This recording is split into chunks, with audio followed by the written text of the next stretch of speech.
तो फिर से आपके सामने यहाँ पे मल्टीनॉमियल के क्वेश्चंस हैं, ठीक है। आप देखिए अप्रोच डिफरेंट है। पहला क्वेश्चन देख लेते हैं। पहला क्वेश्चन है in the expansion of x plus 1 by x plus 2 raise for 2009 and these are the options. Of course here we have to check each and every option here. तो आपका जो मल्टीनॉमियल है वो है x plus 1 by x plus 2 raise to the power 2009. Now in this expansion, the first option is the middle term is 4018 C 2009. The term independent of x is 4018 C 2009. Coefficient of x in the expansion. Likewise we have this. अच्छा यहाँ पे क्या है कि यहाँ पे देखिए what I will prefer, जिसको जैसे ही हमने देखा I realized if I take LCM here तो हमें मिलता क्या है, तो एक परफेक्ट फॉर्म मिलता है और ये आ गया x raised power 2009 in the denominator raised power 2009. And that make sense as far as the options are concern. Reason being इसे हम लिख सकते हैं further x plus 1 raise to the power 4018 over x raise power 2009 and that's it, ठीक है. अब of course the middle term, तो जो मिडिल टर्म होगा इसका कितने इसके एक्सपेंशन में, बिकॉज डिनोमिनेटर तो फिक्स हो गया 1/x रेज़ पावर 2009. ओके, जो ये बायनॉमियल एक्सपेंशन है कितने टर्म्स होंगे 4019 का जो है मिडिल होगा वो 2009 होगा. क्यों? क्योंकि 0 से लेकर 2018 तक हो गए 2009 टर्म्स और 2010 से लेकर 4018 तक हो गए आपके 2009 टर्म्स. ओके, तो इसका मिडिल टर्म हो गया आपका 4018 C 2009. The term independent of x. अब यदि मिडिल टर्म का एक्चुअली मिडिल टर्म नहीं है, ये मिडिल टर्म का कोफिशिएंट है ना. So coefficient of the middle term, तो यदि कोफिशिएंट है तो ये आंसर है, क्योंकि मिडिल टर्म तो ये नहीं है भाई. मिडिल टर्म में x की पावर आ, तो हमें पता है इसके सिंपल सा एक्सपेंशन है. इसको हम लिख सकते हैं 1 plus x raise to the power 4018 है ना. इसके जनरल टर्म में क्या लिखेंगे 4018 CR x raise to the power r. तो यदि r यहाँ पे 2009 है तो x रेज पावर 2009 हो जाएगा. अच्छा, यहीं से आपका दूसरा आंसर भी आता है. The term independent of x is this. Of course why?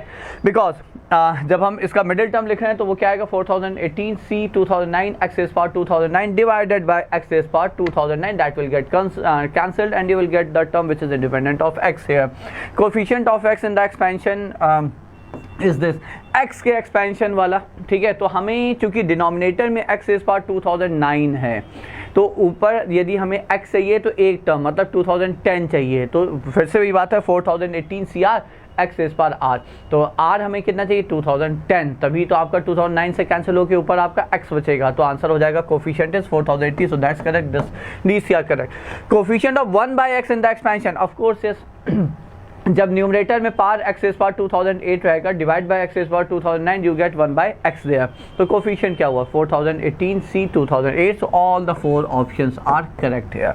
So that's the first question, a direct simple one जो देखने में मल्टीनॉमियल है but we could easily solve it with the help of binomial here. Now let's move to the next question here. जो अगला question है आपका वो है x² प्लस 2x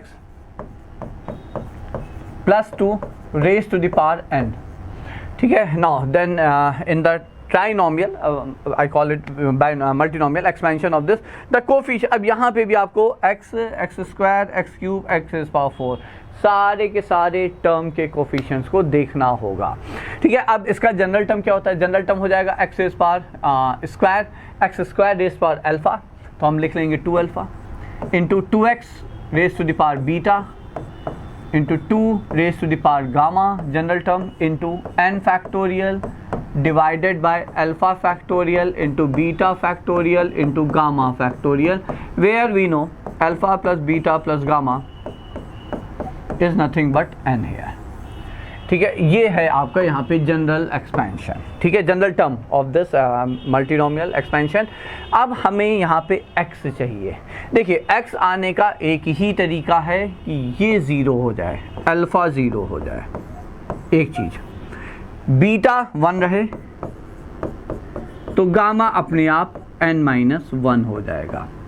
कोफिशिएंट कितना हो गया यहाँ पे हम वैल्यू रख देते हैं, तो n factorial by n-1 factorial 1 factorial into 0 factorial both are 1 into x. तो ये हो गया यहाँ पे आपका n, ठीक है. तो ये आ गया. अच्छा 2 raised to the power this is 2 here. ये हो जाएगा टू, अच्छा यहाँ पे टू भी है, I am sorry, 2 raise to the power because I just looked at it, ठीक है, तो आई रियलाइज यहाँ पे 2 भी था, तो गामा है 2 रेज पावर n, तो ये हो जाएगा into 2 raise power n minus 1 into 2, तो ये हो जाएगा n into 2 raise power n, that means the first is the correct one, पहला तो सही है।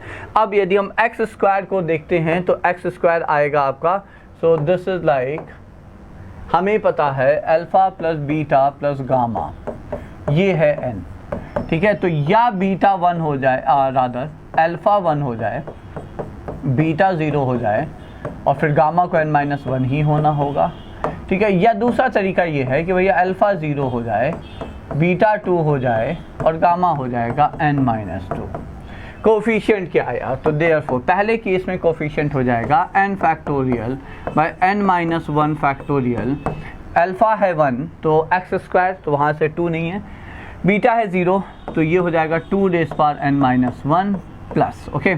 अब यहाँ पे अल्फा है 0 तो वो चला गया, तो ये तो हम लिख ही लेते हैं 2 factorial into n-2 factorial into beta है 2 तो वहाँ से आपका 2 स्क्वायर हो जाएगा into 2 raise to the power n-2 हो जाएगा, तो ये हो गया n into 2 raise to the power n-1 plus ये यहाँ से ये n into n-1 2 raise power n, तो n square minus n into 2 raise to the power, this 2 will get cancel है, एक 2 यह चला जाएगा, तो ये हो जाएगा n-1, ओके। तो I can take this out, 2 raise power n-1 into n square, so let's check it out. तो फिर सेकेंड ऑप्शन है n स्क्वायर, ओके, ये भी करेक्ट है, तो इसका मतलब ये मल्टीपल करेक्ट ऑप्शन वाले क्वेश्चंस हैं ये, ठीक है, तो बी पार्ट भी करेक्ट है। इसी प्रकार से फिर आप एक्स क्यूब का भी देख सकते हैं और एक्स पावर 4 का भी देख सकते हैं। I think now you people can do it. X cube का आप चाहें तो हम एक केस यहाँ पे एक क्या मतलब केसेस बना सकते हैं, लाइक जस्ट अ मिनट, तो ये हो जाएगा आपका alpha plus beta plus gamma, patiently solve करना होगा। देखिए यदि हमने अल्फा को 0 रखा तो बीटा हो जाएगा 3, तो गामा हो जाएगा आपका n-3, ठीक, और ये हो जाएगा n-3, जस्ट अ मिनट। और यदि फिर हमने यहाँ पे अल्फ़ा को मान लीजिए अल्फ़ा को यहाँ पे हमने 1 कर लिया, तो बीटा भी हो जाएगा आपका 1 और गामा हो जाएगा n-2। Now is there any other chance of getting 3? Because 2 plus 1 is 3 और 0 plus 3 is 3. Okay, I don't think, yeah, तो ये दो केस हो गए। सिमिलरली अब दोनों के कोफिशिएंट्स निकाल के आप ऐड कर देंगे, विल गेट इट। सिमिलरली 4 के लिए आपके पास क्या केस बनेंगे, 4 के लिए 4 केस बनेंगे, alpha 2 beta 2, alpha 2 beta 0, alpha 1 beta 2, alpha 0 beta 4। उसी के अकॉर्डिंग आप गामा लिख लेंगे, you add those coefficient, you get the answer. Okay, so those were 2 questions based on actually based on multinomial here बच्चों। Okay